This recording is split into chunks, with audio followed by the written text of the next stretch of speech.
Then folks, let's get started here. So it has been almost 15 to 20 days since we last talked about futures, and I know that it's quite possible that by the time you're watching this video it's almost exam time.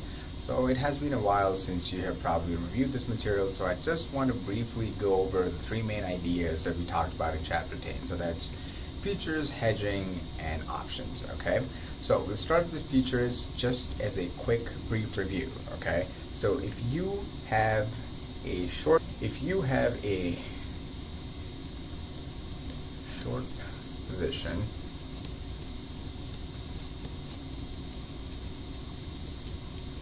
that means you are selling. You then want the price to go down. Okay, so if there's a short position, you always want the price to go down. Now, if you have a long position, let's try and increase the size here.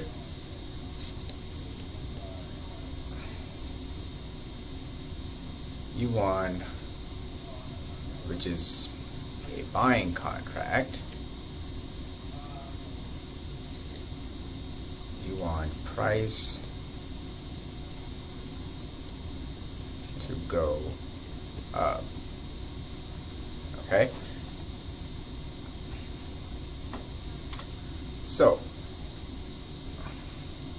for a short position then, so if short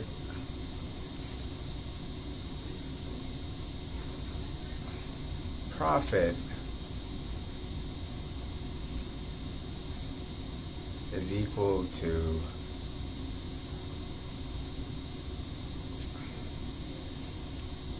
price of contract minus current futures price. So if this price over here is greater than this price, you have a positive profit.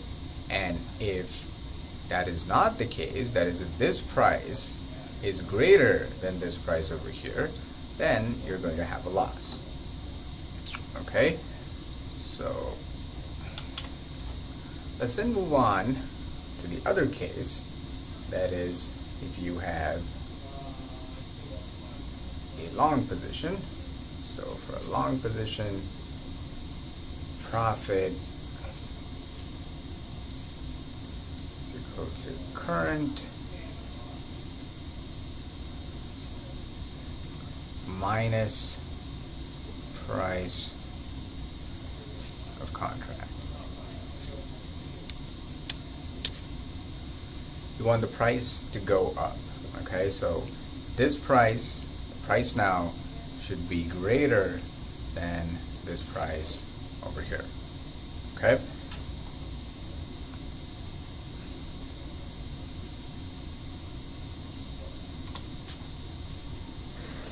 so let's talk about this hedging problem, this table problem that we talked about in class. Now, again, this is an exam spoiler. There's a very high likelihood that I actually ask you something or set up a question which looks very similar to this. And of course, there's going to be homework as well, so hopefully you get some more practice with these type of questions. And we have already sort of done at least more than one question of this type, okay? So the whole point behind this, and I hope you already understand this, is the idea that we're trying to cover off our negative income or a potential loss through hedging. Okay, so notice, ignore whatever happens in the second row for a second. I have 5 potential price scenarios that you as a commodity owner could face. Okay, you are the one who produced the commodity, you're looking to sell it, and you could have 5 potential selling scenarios or selling price scenarios that you may face in the local market. Okay, so these could be $4, $4.25, $4.50, $4.75, and 5. Now, if you are somebody who's actually has a cost of production, the cost of production is here down here where my cursor is, which is $4. So $4 in each of these scenarios. So these $4 are going to be the same. If you have a cost of production of $4, you want the price to be as high as possible, where you get $1 per $1 a bushel per acre as your maximum profit. But it is quite likely that the price could be $4 a bushel. So if that is the case, you will actually end up making no profit whatsoever. And this is where the futures position comes into play. Okay. Now notice, if you are somebody who is in the cash market, it is also possible that you would have bought into, you would have sold a futures position or futures contract at $4.50 a bushel. Okay, so notice that $4.50 here is the contract price. Okay, and the $4, as you can see from the cursor over here, $4 and $4, that is the futures price. 5 potential futures prices that you may face in during the time of delivery. Okay, so notice that if you will make a profit in a futures position, in a short futures position, if prices go down. So recall that for a short futures position, prices must go down. So from $4.50, if the price is $4, you end up making 50 cents.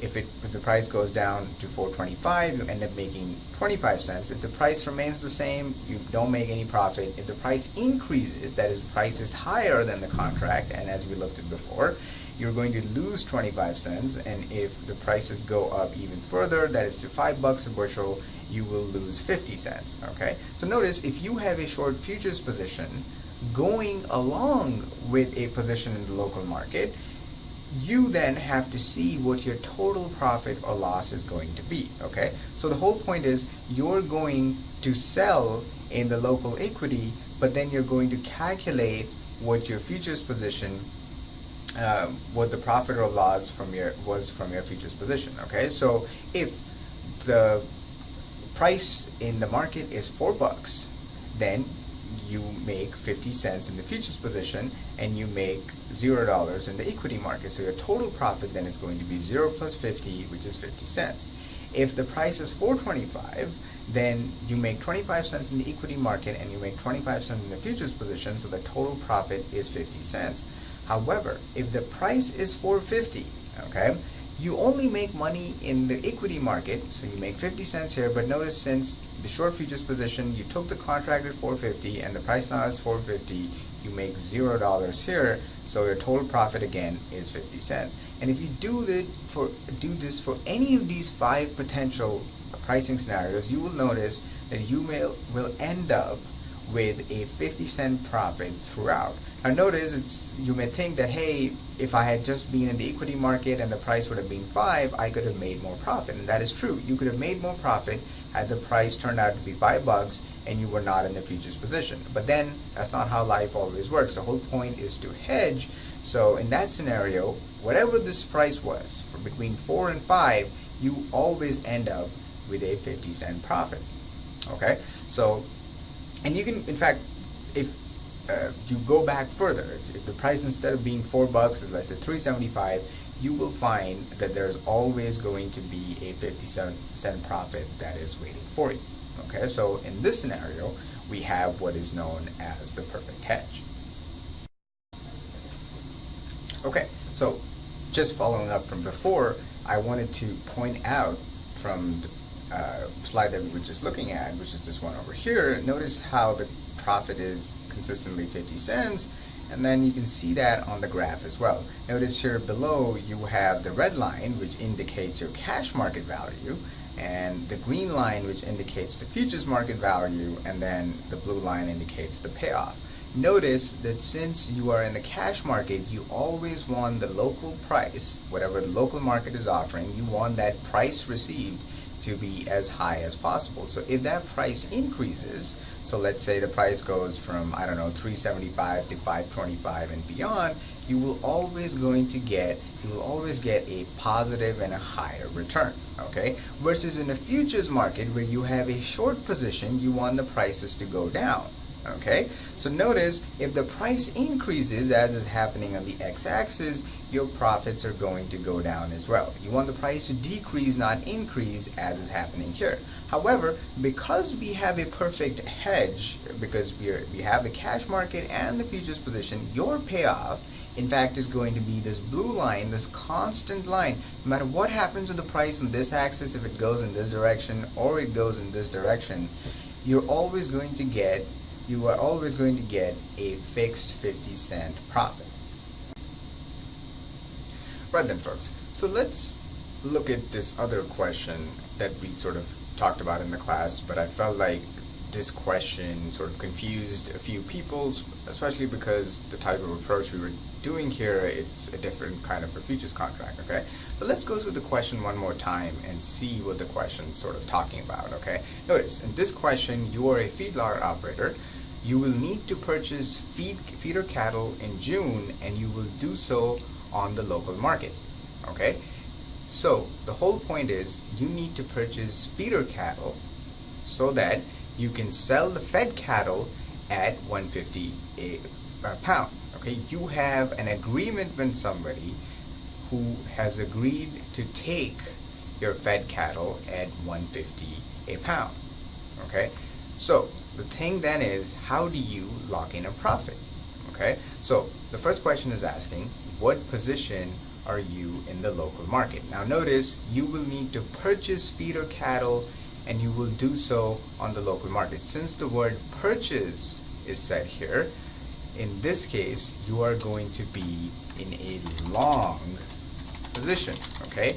You have to buy, therefore, it is a long position, okay? What position should you take in the futures market to offset the price risk, okay? So notice, you have to, what position do you need to take in the futures market? So again, it may seem that you have to sort of think about from a local versus futures position, but let me sort of answer this part two differently. What I will go ahead and do is I will look at 3 directly. Once we look at 3, hopefully you will be able to come back and answer what 2 basically is, okay? So again, just to recap as to what is happening. You have a contract with somebody to sell the fed cattle at $1.50 a pound. That contract is locked in. However, you are unsure about what the feeder cattle price is going to be when the time comes to actually sell the fed cattle. So in June, you don't know what the feeder cattle cost is going to be because you have these 5 potential scenarios. The feeder cattle cost could be 1.05 a bushel, 115, 125, 135, or 150. So suppose, let's say, the cost is 105, then great. You have 150 minus 105, and then you make a 45 cents a pound profit, okay? But what if the cost is 150? In that case, you don't know, you will actually make no profit whatsoever. So what do? You go into a futures contract, okay? So let's look at the solution that we looked in class. Notice 5 potential scenarios for 5 potential feeder cattle prices that you may confront, okay? So suppose this is 150 is the contract that you locked in for the fed cattle. The feeder cattle, if it is 105, you make 45 cents, and if the price rises, notice that your profits go down to 0. Now, luckily for you, you have also taken a position in the futures market, and here what you actually have is a contract where you have agreed to buy a feeder cattle at $1.25 for a pound. So in the futures market position, notice that if the price now is 105, but then the contract was at 125, then you actually ended up losing money, so it is negative 0.20. However, as you will notice that the higher the futures price is, the more income you will make in the futures market, okay? So notice what type of contract then are we going to have? So the second question here was asking you what position should you take in the futures market. So what you have done here basically, you have agreed to buy feeder cattle at 125 a pound. That means you were also in a long position in the futures market. Okay, and that is key here. You are long in both markets. Okay, so negative 20 cents a pound, negative 0.10 a pound, $0, 0.10 cents a pound, and then 0.25 dollars per pound. Okay, so when you sum these up, you will get a consistent profit of 25 cents. Okay, let's go over this one more time. 5 potential feeder cattle prices that you could face if you choose not to go, if you don't do and don't worry about this table whatsoever. So let's say if I were to delete this for a second, if you just do it in the local market, you are then writing the risk, and if the price is 150, you will stand to make no profit whatsoever. Then you want the local market price of the feeder cattle to be as low as possible, which is 105. However, you can ensure that you actually make some profit no matter what the price is between 105 and 150, and for that you have this over here. So you take the futures market position, 125 is the contract that you agreed on. Okay, so notice no matter what happens, no matter what the contract price is between 105 and 150, you're always going to make in total a 25.25 dollars per pound profit. Okay, right then folks, so finally let's just sort of touch upon this idea of basis. Okay, now going back to this original hedging question for a second, notice the assumption here was that the futures price, okay, the July price is going to be exactly the same in the local market. Okay, so what you see on your computer screen on the CMI exchange is going to be exactly the same in the local cash market. Okay, notice that is not how the real world works. So basically you expect there to be a very strong correlation between this price over here and the futures price, the July price, but there's always going to be some divergence, and that is known as basis. Okay, so the price in the local markets and the futures market is exactly the same is what we assumed.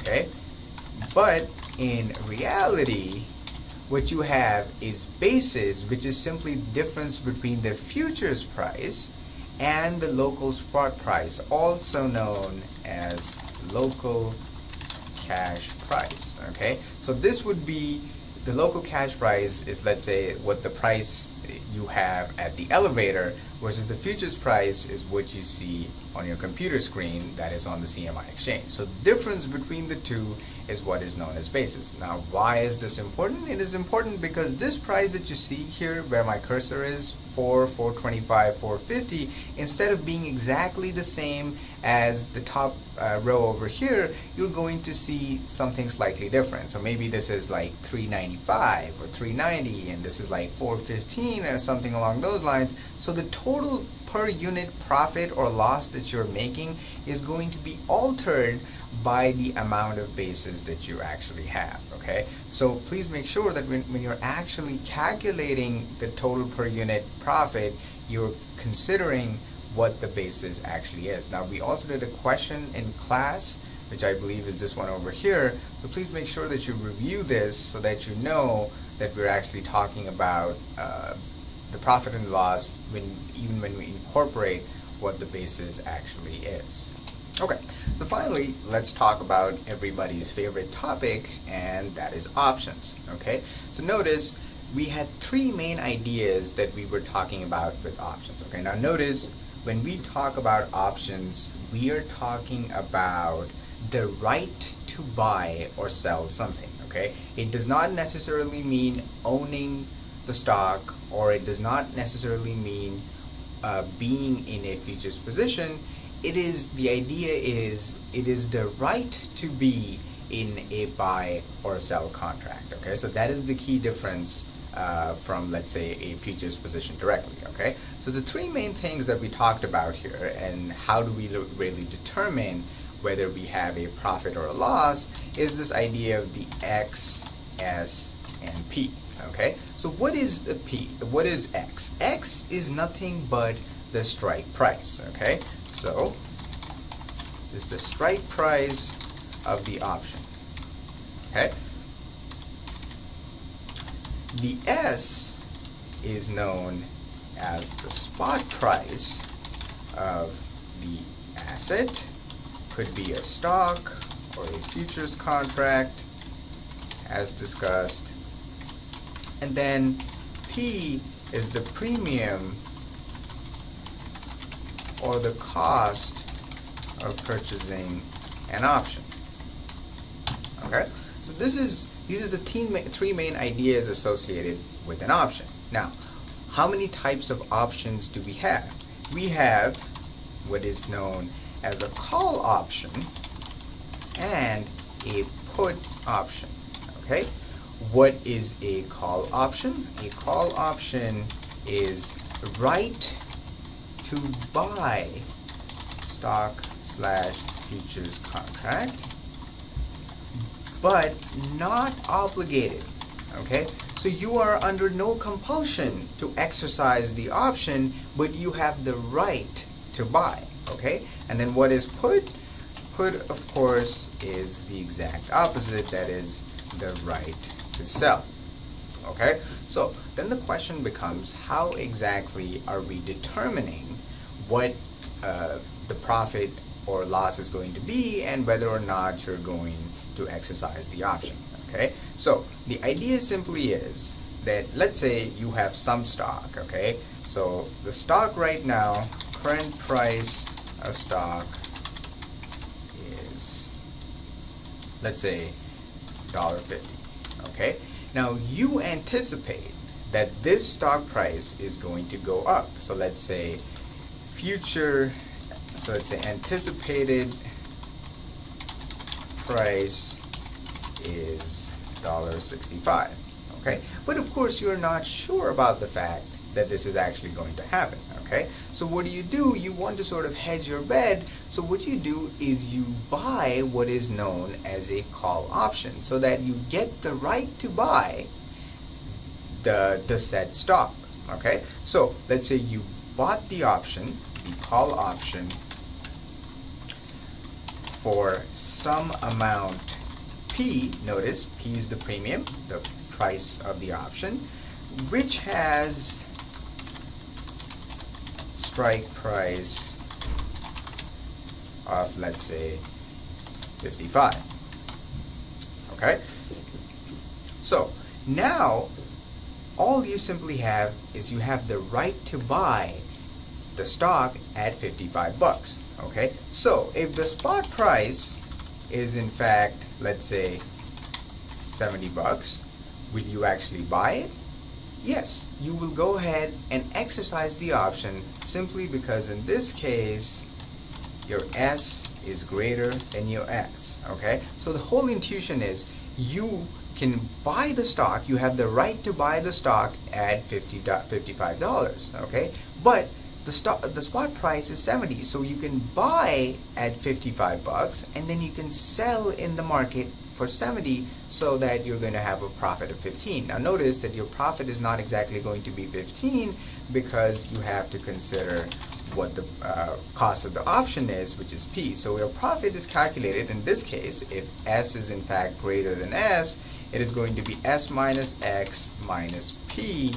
And so let's say the spot price right now is 70, 70 minus X, which is 55, and then the price of the option was 5. So your profit here is 10. Okay? This contract here, a call option, when you buy a call option, you're going what is known as the long call. Okay? So we do buy call, then it is known as a long call. Okay, so the similar terminology to what we had with the futures contract.